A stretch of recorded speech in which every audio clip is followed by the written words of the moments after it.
দুষ্কৃতীদের তাণ্ডব বন্ধ নেই। শুক্রবার রাতে যতনবাড়ি লেবাছড়ার অঞ্জন দাশগুপ্তর বাড়ির দুটি খড়ের গাধায় আগুন লাগিয়ে দেন কে বা কারা। রাতে বিকট শব্দে অঞ্জন দাস বেরিয়ে আসেন। তার চিৎকার শুনে আসেন এলাকাবাসীও।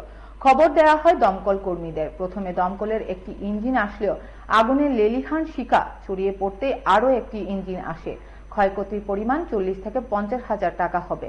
এর আগে তাদের রাবার চুরিও হয়েছে বলে জানান ক্ষতিগ্রস্ত মালিক ও তার স্ত্রী। আমরা দেখছি ঘুম থেকে দরজা ফাঁকি দিয়ে আগুন দেখা যায়। কটা নাগাদ হলো? খেয়ে ফেলাতে আগুন লাগবে। কয়টা নাগাদ? একটা দেখতে দিছি, মানুষও আছে, ফায়ার সার্ভিসেরও ফোন করছে, ফায়ার সার্ভিস আছে, আগুন লেগেছে। দুইটা এখানে আছে, আরেকটা আছে এই দিকে। না না না খেরে খেরে একটা আছে, এই যে খের সব করে জানো আমার সঙ্গে এই অঞ্চলে সবাই তুমি জিজ্ঞাসা করো, কেউ সঙ্গে কোনো ঝগড়া করে ছিল। হ্যাঁ 2 বছর আগে খারাপ দিক খরিদারি করা আছে।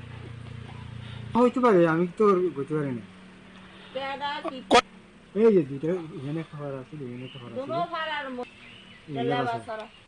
রাবার বাগানো আগুন, আবার নিল রাবার ঘর থেকে, এবার দিল রাবার বাগান এই গাছ কয়েকটা পড়া গেছে। কইটা আসতাম না।